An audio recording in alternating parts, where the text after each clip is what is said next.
우리 말씀 함께 보겠습니다. 요한계시록 7장 9절에서 17절 말씀입니다.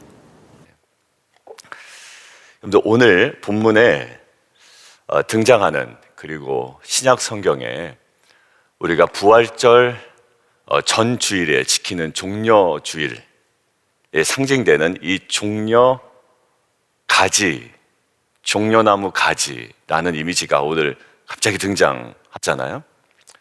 아까도 말씀드렸지만 이 땅에서의 전투하는 교회의 모습이 7장의 어제 앞선 본문이었다면, 그 교회들이 천상에서의 어떠한 모습일 거냐, 미래의 모습이 어떠할 것이냐라는 것들이 이제 오늘 기록되어 있습니다. 그러니 어제 나왔던 14만 4천이 오늘 13절에 나온 흰옷 입은 자들, 그리고 아무도 능히 셀 수 없는 큰 무리, 이것들과 동일한 상징이고 또 동일한 대상을 이야기한다라고 우리가 볼 수가 있는데, 자, 그런데 그들이 지금 어린 양 앞에 서 있는데요, 그들 손에 들린 게 종려 가지입니다. 마치 무엇을 연상시키냐면 종려주일, 그리고 아까 이야기한 대로 예수님께서 예루살렘에 입성하실 때 그 사람들이 종려나무 가지를 들고 막 흔들었죠. 자, 지금 요한계시록 동일하게 큰 무리가, 그때 당시에도 큰 무리였고 지금도 큰 무리가 손에 종려 가지를 들고 있습니다. 자, 종려 가지는 지금 공통적인 이미지가 있어요. 그 당시에도 예수님 당시에도 종려 가지는 승리와 기쁨을 상징했습니다. 그리고 오늘도 어떤 이미지냐면 그 어린 양의 죽음 앞에 슬퍼하는 무리들이 아닙니다. 어린 양의 승리를 두고 찬양하는 지금 분위기잖아요. 자, 그러면 여기에 어떤 이미지가 연결되냐면 종려 가지에 있어서 그때 당시도 그렇고 지금 요한계시록에 쓰고 있는 분위기는 승리와 기쁨입니다. 자, 그런데 요한복음에 있었던 종려나무 가지를 들고 왔던 그 분위기와 지금 오늘 마지막 그 성도들이 어린 양 앞에서 드리는 이 찬양하면서 부르는 손에 들린 종려나무 가지는 좀 차이점이 있습니다.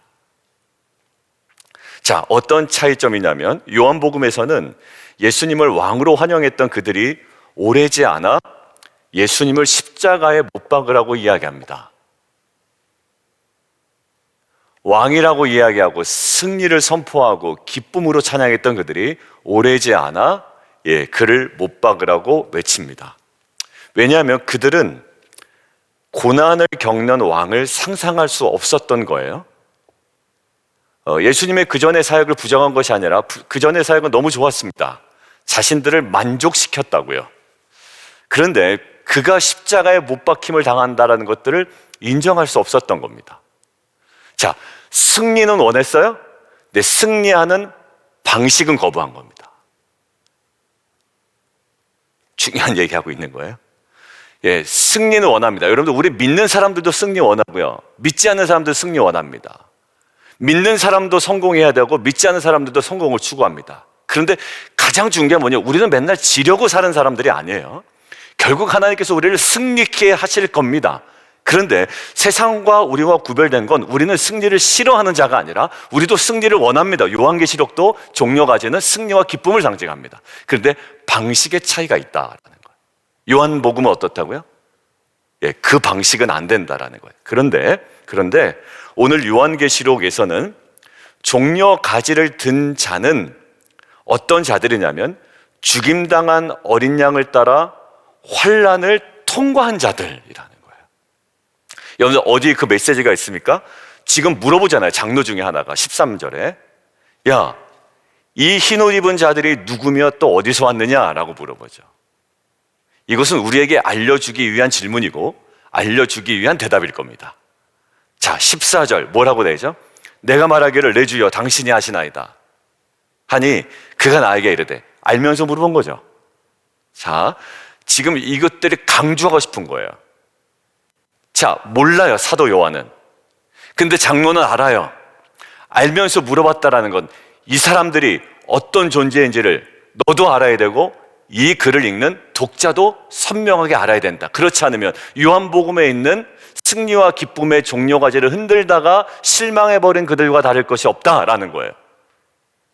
자, 그런데 14절에 이들이 누구라고요? 그가 나에게 이르되 이는 큰 환난에서 나오는 자들인데 어린 양의 피에 그 옷을 씻어 희게 하였느니라. 어린 양의 피는 죽음입니다. 여러분들 그게 싫어서 예수를 못 박으라고 한 거예요. 그가 메시아 아니라고 얘기한 거예요. 근데 이들은 어떤 자들이다?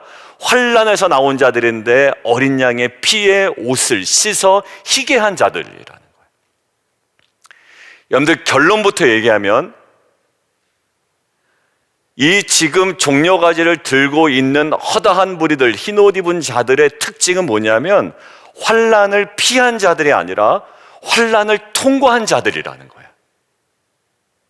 여러분들, 저와 여러분은 십자가를 요리조리 피해서 승리를 취한 자들이 아니라 십자가를 거룩하게 통과한 자들이 되어야 하고, 결국에 그러한 자들로서 천상적 존재로 나중에 그 어린 양 앞에 가서 구원하심이 어린 양께 있도다라고 찬양할 자들이라는 거예요.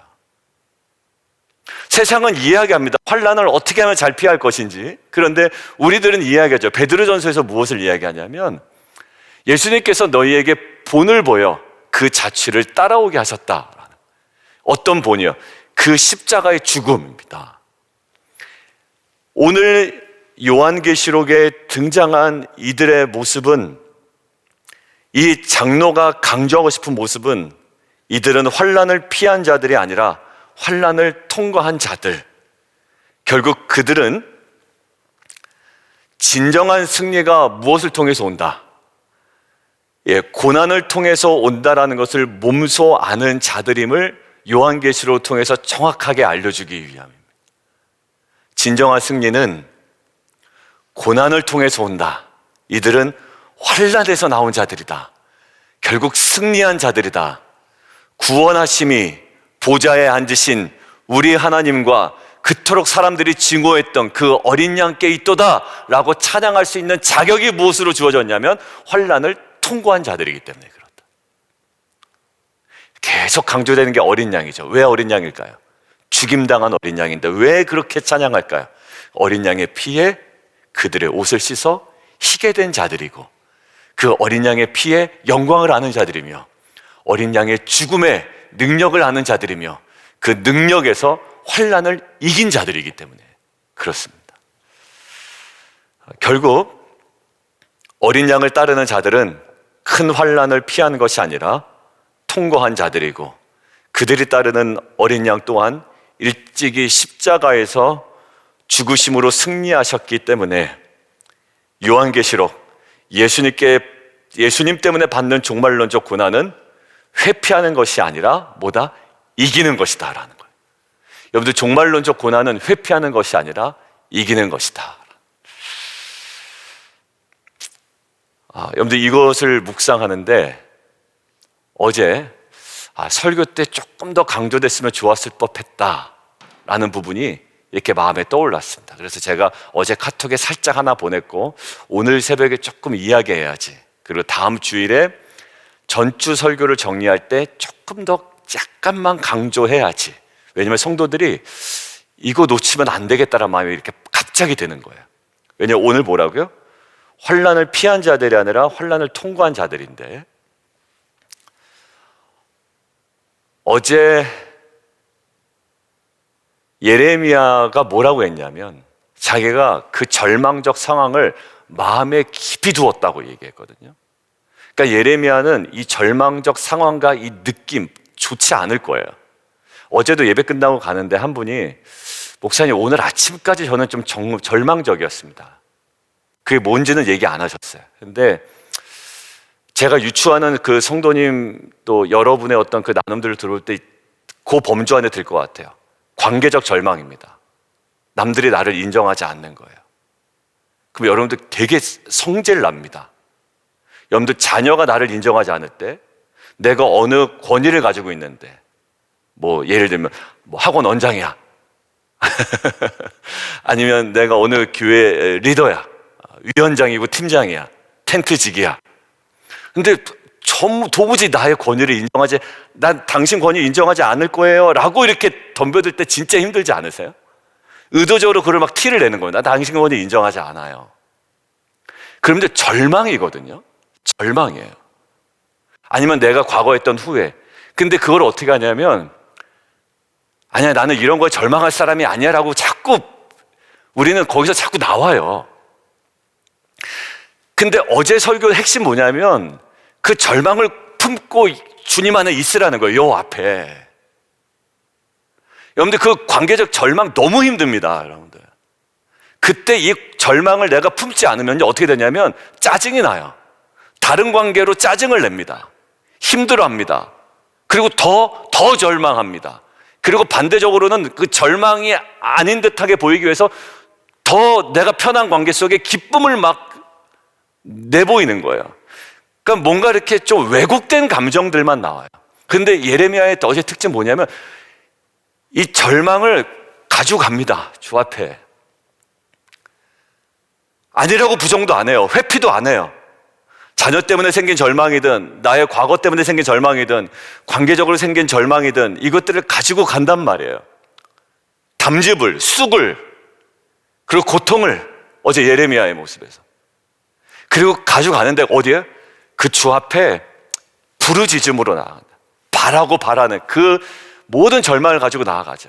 그랬더니 그 내가 이 절망을 오히려 내 마음에 깊이 두었더니 오히려가 아니라고 그랬잖아요. 그러므로 그것이 오히려 동기가 되고 이유가 돼서 소망이 되었다라는 것이 아닙니까? 그러니까 저희는 저도 그렇고 이 절망을 자꾸 회피합니다. 도망가고요. 부정하는 경향이 있어요.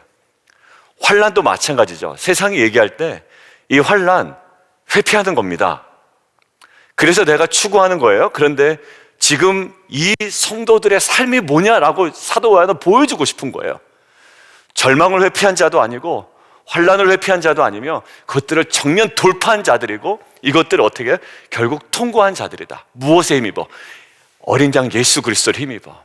그러니까 이들이 선포하는 게 뭡니까? 내가 승리했다가 아니라 오직 구원하심이 어디 있다? 보좌에 앉으신 그 어린 양께 있도다라고 선포하는, 그 피의 영광을 아는 것이고 어린 양의 죽음의 영광을 아는 것이. 여러분들, 우리가 오늘 이제 우리 남성 큐티 모임 할 텐데요, 제가 좀 여쭤보려고 그래요. 몇 분한테. 집사님, 진짜 최근에 한 절망이 뭡니까? 그래서 제 거도 이제 이야기하려고 그럽니다. 제가 그 주일 아침에 왜 그랬는지. 근데 대부분 아니야, 괜찮아. 그리고 다른 쪽에 우리가 귀를 기울여요. 때로는 그게 맞을 수도 있는데요, 어제 본문과 오늘 본문을 하면 이상하죠. 주일 본문과 연결되는 부분이 있어요. 환난을 피한 자들이 아니라 환난을 돌파한 자들이고 통과한 자들이라는 거예요. 여러분들, 감정이 추스러지지 않을 정도로 절망적일 때가 있어요. 그런데 그때 어제 핵심은요, 부르짖음이에요. 여호와를 바라고 기다리고 찾고 나아가는 거예요. 근데 시편 전체적인 문맥 속에, 맥락 속에 여호와를 찾고 간절히 바라는 가장 핵심적인 단어가 부르짖는 거였고, 그게 또 공교롭게도 지난주일 말씀과 연결되는 하나님의 우리를 향한 도전이었다고요. 예배를 드린 후에 제 마음이 어땠을까요? 절망은 사라졌을까요? 아니요, 그렇지가 않더라고요. 여전히 그게 생각이 나요. 근데 제가 불현듯 깜짝 놀란 게 왜 그래서 제가 부랴부랴 그것들을 보냈냐면, 제가 그것들을 자꾸 외면하고 있더라고요. 아니야, 내가 그 절망한 거 나 아니야. 절망 안 할 거야 이제. 아니, 절망 안 할 거야가 문제가 아니에요. 우리는 평생 절망의 지점을 부닥뜨린다고요. 근데 제 스타일이 그랬던 거예요. 절망 안 할 거야? 절망 아니야? 아니야 라고 부정했는데 하나님은 어제 자꾸 저를 절망으로 끌어당기시더라고요. 야, 너 좀 더 절망을 품어야 돼. 예레미야 뭐라고 그랬니? 내가 이것을 마음에 두었더니 오히려 그것이 소망이 되었다. 아니, 알켄, 그러므로 그것이 소망이 되었다. 너에게 그 자리가 너무 필요해. 애통해야 되고 부르짖어야 되고 그 주님과 그것들을 가지고 가야 돼. 근데 오늘 본문을 어제 묵상을 하는데 그거 딱 나오는 거예요. 환난을 피한 자들이 아니라 통과한 자들이다. 어린 양의 피에 씻어 그게 희게 된 자들이다.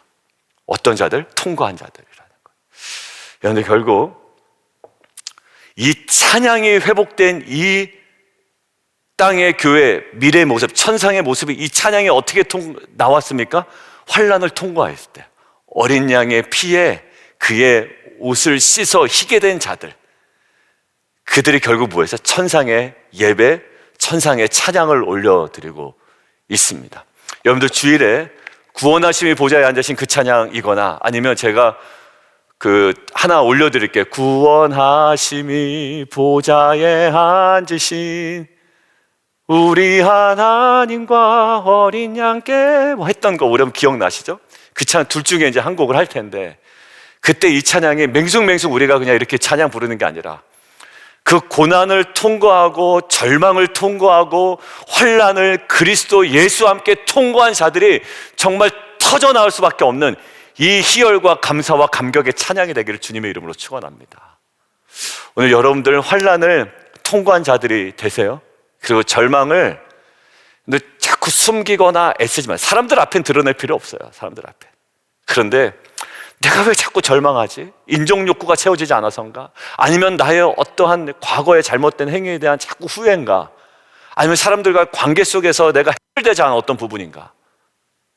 여러분들 그 관계를 생각하면 할수록 여러분들 절망이 됩니까? 여러분들 해결받아야 돼요.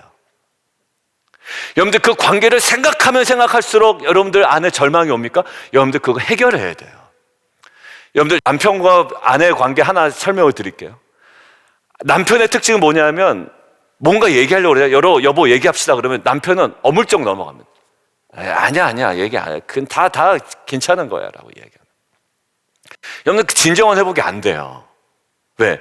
거기를 마음에 둬야 되거든요. 대화를 해야 되거든요. 근데 대화를 안 하면 이게 해결이 안 되는 거예요.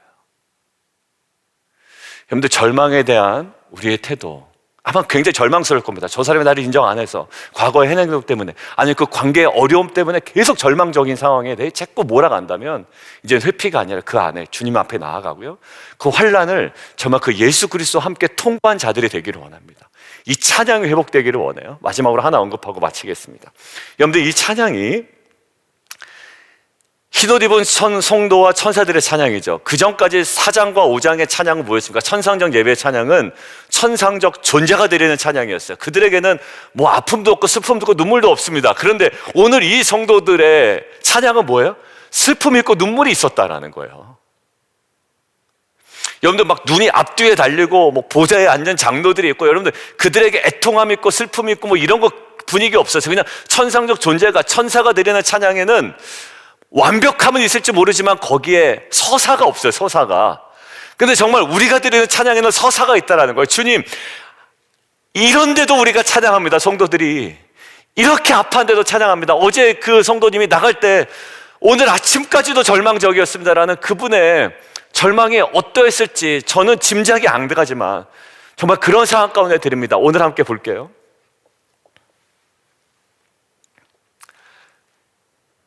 16절 보시면, 다시는 줄이지도 아니하며 목마르지도 아니하고 해나 아무고 뜨거운 기운에 상하지도 아니하리니. 어떻게? 보좌 가운데 계신 어린 양이 그들의 목자가 되사 생명의 샘으로 인도하시고 그의 눈에서 모든 눈물을 씻어 주실 것입니다. 여러분들 천상적 존재의 눈물을 씻어줬다는 말이 없어요. 요한계시록에 천사의 눈물을 씻어줬다라는 말이 없다. 근데 우리에겐 눈물이 있고요, 애통함이 있었다고요, 절망이 있고. 근데 그곳에 가서 찬양하는 그들의 눈물을, 모든 것들을 씻어주시고 장막을 치신다라는 거, 우리 안에. 이것들은 완벽한 임재를 뜻합니다. 뭘 얘기하죠? 그 말씀이신 예수님이 요한복음에 이 땅 가운데 오실 때 무엇을 얘기합니까? 그게 장막을 치신다 아니에요. 말씀이 육신이 되어 우리 가운데 거하심에, 그게 헬라어의 원뜻이 뭐라고요? 우리 가운데 장막을 치셨다라는 거죠. 그것도 요한 사도가 쓴 요한복음, 이것도 요한계시록이죠. 여러분들 장막을 치셨다가 핵심이에요. 성육신도 우리 가운데, 말씀이 육신이 되어 우리 가운데 오셨다, 장막을 치셨다. 결국 마지막 그림도 뭡니까? 우리를 장막으로 덮으셨다, 장막을 치셨다는. 눈물을 닦으셨다, 씻어내셨다. 여러분들 우리 인생에 서사가 있고 아픔이 있고 절망이 있고 환난이 있습니다. 근데 그것들을 완벽하게 씻어주신, 이제 인도하시고 씻어주신 그분에 대한 찬양이, 완벽한 찬양이 올려드릴 거예요. 근데 이 찬양이, 저는 미래에 우리가 누릴 복에 대한 찬양, 미래적 찬양의 모습이 아니라 그것들을 확신함으로 오늘 우리가 올려드려야 할 찬양의 모습이기도 합니다. 왜? 우리는 미래적 소망으로 오늘을 사는 자들이기 때문에 미래적 완성될 그림을 가지고 오늘의 완벽한 찬양을 우리가 올려드릴 수 있는 인생이다라는 거예요. 남편이나 배우자에 대한, 또 자녀에 대한, 상황에 대한, 또 관계에 대한 여러 가지 절망과 환난은 결국 우리를 궁극적 소망으로 이끄는 하나님의 섭리적 사건이다. 어제의 말씀이었고 오늘 이것도 동일하게 이 자들이 어떤 자들이나 눈물 흘렸던 자들이고 애통했던 자들이며 슬퍼했던 자들이고 환난 가운데 어려워서 주 앞에 간절히 부르짖었던 자들인데 결국 어린 양의 피로 그 환난을 통과한 자들이다라는 거죠. 궁극적 승리는 환난을 통과한 자들에게 주어지는 것임을 알아. 진정한 소망은 절망 가운데 주 앞에 부르짖음을 통해 얻는 것임을 알아. 오늘 하루 먼 산 바라보고 외면하지 말고 이 절망과 환난을 주 앞에 털어놓고 그 앞에 소망과 부활을 경험하는 저와 여러분 되기를 주님의 이름으로 축원합니다. 함께 기도하겠습니다.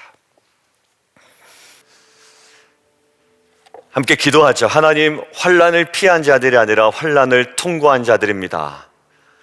절망을 외면한 자들이 아니라 하나님 그 절망을 마음에 품은 자들입니다. 오히려 이것들을 마음에 품고 마음에 두었더니 그러므로 나에게 소망이 되었사옴은 어제 핵심이었습니다.